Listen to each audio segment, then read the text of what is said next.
Europe side میں ہے، مرجع الخلائق ہے، وہ بہت بڑی چیز. وہاں آج بھی ایک درخت موجود ہے. وہ درخت کہتے ہیں وہی اسی وقت سے ہے جب حضرت ابو ایوب انصاری رضی اللہ تعالیٰ عنہ کا یہاں تدفین ہوئی تھی. وہ درخت بھی وہاں موجود.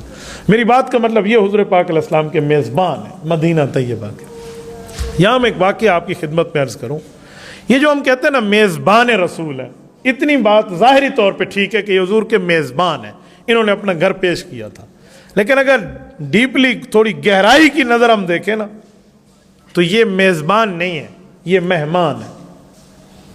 سوال اٹھے گا مہمان تو اللہ کے رسول ہیں، وہ آئے ہیں، یہ مہمان کیسے ہیں؟ میں آپ کی خدمت میں واقعہ عرض کرتا ہوں. امام سہیلی رحمہ اللہ روض العنف میں لکھتے ہیں، یہ عربی کی کتاب ہے، اور مولانا ادریس کاندلوی رحمہ اللہ سیرت المصطفیٰ میں لکھتے ہیں، یہ اردو کی کتاب ہے.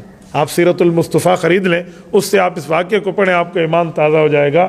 مولانا ادریس کاندلوی رحمہ اللہ نے 3 جلدوں پہ سیرت النبی کی کتاب لکھی ہے، سیرت المصطفیٰ.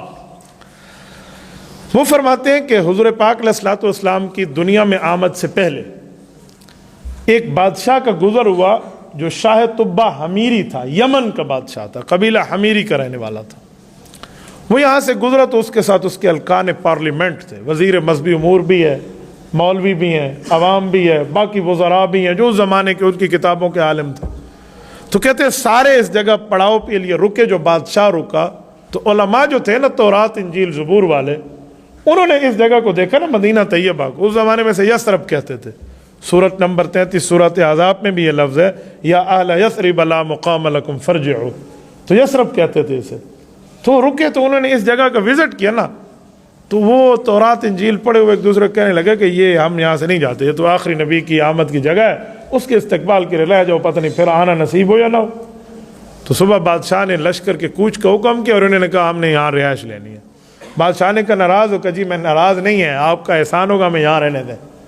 تو جب علماء کی تعداد شمار کی تو وہ 400 علماء بنے. تو بادشاہ نے ان کے لیے 401 گھر بنوائے، 400 ان کے لیے، اور ایک گھر اس لیے بنوایا کہ جس نبی کے انتظار میں تم رہنا چاہتے ہو یہ اس کو تحفہ دینا. اور پھر بادشاہ نے وہاں سے کوچ کیا. آپ علیہ السلام کے لیے کچھ پیغام لکھا، وہ آپ علیہ السلام پر ایمان کی باتیں لکھی، اور اس کے اشعار کچھ اس نے لکھ کر اس زمانے کی تحریر لکھوائی تھی کہ میرا جی چاہتا ہے کہ میری عمر آپ تک لمبی ہو جائے تو پھر میں آپ کی خدمت میں رہوں گا. اس طرح مختلف محبت کا اظہار ہے، اس پر ایک تفصیل ہے. تو یہ لوگ یہاں رہ گئے تھے. کہا تمہاری نسل در نسل آئے نا تو یہ وصیت کر کے مکانات دیتے جانا. جب آپ علیہ السلام مدینہ طیبہ تشریف لائے ہیں تو ان کی پتہ نہیں 4تھی یا 5ویں نسل علماء کی چل رہی تھی، جسے بنو اوس اور بنو خزرج کہتے ہیں. یہ جو صحابہ کرام کے انصاری لوگ ہیں نا